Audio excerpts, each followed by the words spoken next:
that implemented? I had just this week, earlier this week, I was in Sana'a and then in Riyadh, and I met President Hadi in Riyadh, and I met Sayyid Abdul Malik al-Houthi in Sana'a, and both said exactly the same thing, that they firmly believe that Sweden agreement is a good one and they want to implement it. So that was incredibly encouraging. I think the concerns are this. Look, this is the first agreement that the two have made for more than 2 years, as you know. It requires a ceasefire across the whole governorate of Hodeidah, which has been a focus of battle for some months. So that's hard to do, hard to switch off the battle in Hodeidah, and yet, in fact, as you know, generally speaking, it's holding. So that alone is difficult. But then establishing clear operational plans for the redeployments that were agreed in Sweden, and getting the UN team out there in time with accommodation and visas and cars and stuff. Well, getting all that to happen takes a bit of time. But in fact, it's going very quickly. We had people on the ground on the 22nd of December. This was 8 days after the Stockholm Agreement. The advance team was there by then, and they have been there ever since. So I think we're making progress, and the Security Council, very much in consensus, came to the same conclusion. We're making progress, let's stick with it. Only in Hodeidah the progress is going? No, I think it's a very good question. The exchange of prisoners, the release of prisoners, is just a huge deal, in fact, as agreed before Stockholm. As you remember, it was then started work in Stockholm. We're hoping to have a meeting of that committee quite soon. They're exchanging lists to make sure that they know who is where to be released. And we are still hoping within this month, I hope, it was originally going to be about mid-January, maybe slip a little, that we'll get that day of prisoner release of hopefully thousands, doing this airlift exchange between Sayun down in the south of Yemen and Sana'a, with the ICRC running it. It would be an incredible day. So we're still kind of moving towards that. And then ties, which we firmly believe, I said it to the council, that this is incredibly important, that we go beyond Hodeidah.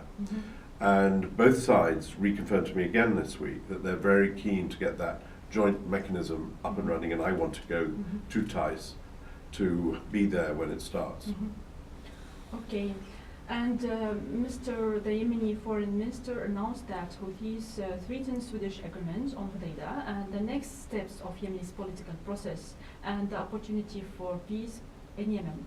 Is it possible to ask the UN to include the Sweden agreement under Chapter 7? Well, you know, as I say, I think the parties are implementing Sweden. The timelines that were set out in Sweden have slipped. But President Hadi himself said to me on Tuesday, and Khalid al-Yemeni was there, of course, that as a former military man, he's very familiar with ceasefires and how they slip. And his point was this. He said, okay, we can still move and seek to have implementation ideally in the month of January. But both sides need to focus on making it happen. And I think they're doing that. Their committee members are in Hodeidah, and they are meeting bilaterally with General Kamet, the UN lead. And I hope we'll get an operational plan for redeployment in the next day or two. So we're moving ahead. We don't need Chapter 7. The parties are voluntarily committed to this, and they keep saying that they will do it. So we hope they will. Okay, we hope to. And my first question, Russia has a good relationship with both parties. So in Yemen, did the Russian side make an initiative to help in resolving the crisis in Yemen? Well, Russia is uniquely placed, as you say.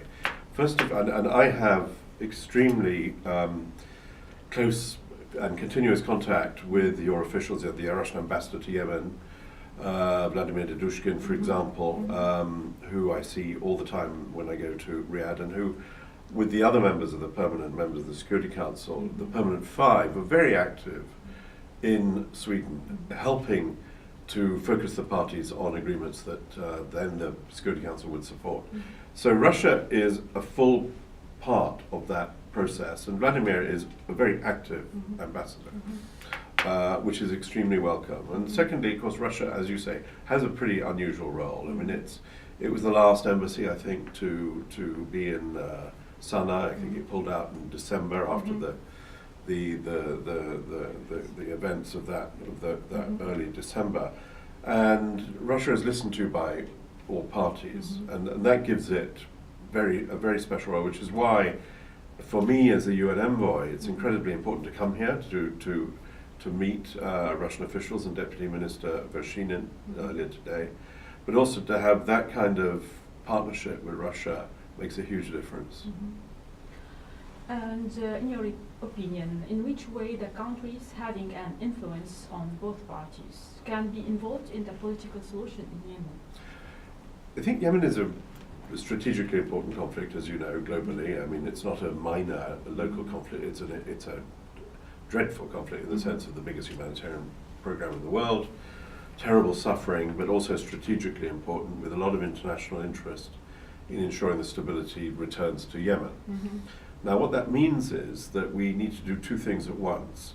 We need to do mediation with the Yemeni parties. That's my primary role, of course, to make sure that the Yemenis are the people making the decisions about how to end this war, how to resolve the conflict. And then secondly, that diplomacy, thus Russia and others, is marshaled in the most useful way and targets the issues which need international support. So diplomacy and mediation have to work in sync with each other.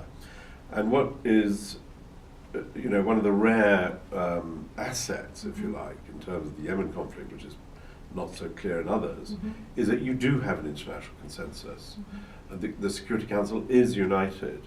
And that is extremely important, because what diplomacy can do, what member states can do, Russia included, is make sure that the parties are supported when they make an agreement. For example, the monitors that we want to deploy there, which the Council, I hope, will make a decision on in the coming days, that's a Security Council decision. And we all notice when the Security Council makes a decision, and I can tell you from direct experience, even this week, the parties particularly do. So diplomacy is the handmaiden of mediation. So we can accept a format like Astana for Syria, by the way they have the format to resolve the problem in Syria. So can we expect this format in Yemen too? I don't think we need it. We have a perfectly straightforward arrangement, which is that the UN, myself in this case, mediates between the parties, and there is there will be more rounds of negotiation in the coming months. The diplomats are present, as they were, of course, as you know, in Sweden, and as they have been in all the previous rounds of negotiation before my time. And so it strikes me that we don't have a problem of formats. What we have is a challenge of will to make agreements happen. Okay, did you schedule the next round of talks about Yemen? Where and when? No, we're working on it. So what I agreed with President Hadi earlier this week, and also with Abdul Malik a few days before, but President Hadi's view was, let's make substantial progress on Sweden, on Hodeida, really. And then when we've got that achieved, then we'll be in a better place to have the next round.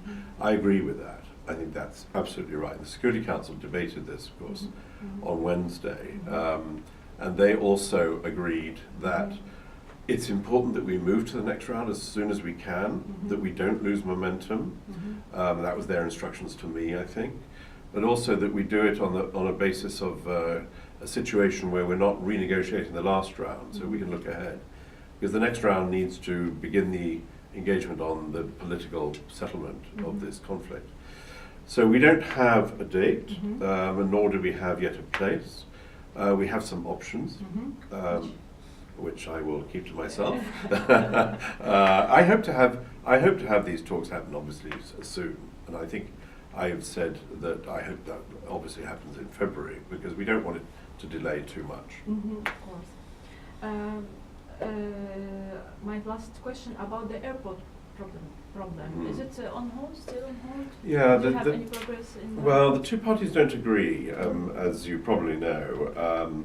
I talked to both of them again this last week about this, because I think we all know that it would really be a wonderful thing for that airport to open so that people in Sana'a can travel and families can travel back to Sana'a and sick people can easily go to where they need to be treated. And the parties have yet to come to an agreement, come together on this, with the dispute, of course, the difference being whether the airport would open to international flights or domestic flights, or both. And we haven't closed the gap yet. I think President Hadi said the other day that from his perspective, I think he publicly said that he was happy for the Sana'a airport to be open to domestic flights. And I think the people in Sana'a have a worry about whether that would be a safe process for the people traveling out of Sana'a. So, I'd like to think we can make progress to close that gap. It would be a very good thing. It would be a good signal again for the people of Sana'a. And I meet people, as I'm sure you do, who travel to Aden so that they can take that tortuous 12-hour journey up the road from Aden to Sana'a through all those checkpoints. And of course, we'd all want that to be eliminated so that people in Yemen can travel just like people in Russia can travel. That's what we want to get to, but we're not there yet. We hope. We hope. So thank you very much. Thanks a lot. Just a moment. Can you? I'm not mentioning it, to be honest, is because they both offered. And, like last time with Sweden, and, you keep having to make sure the announcement before he has personally blessed it. And that almost derailed getting to Sweden. Because were you staying in Stockholm? I stay near the airport. Oh, yes. I take 3 buses every day. Oh, to reach. The German said to me, we found somewhere just like it in Germany. I think mid-February, something like that, probably. Mid-February, Something like that. Germany or in Portugal. Yeah, and again, about the same amount of time.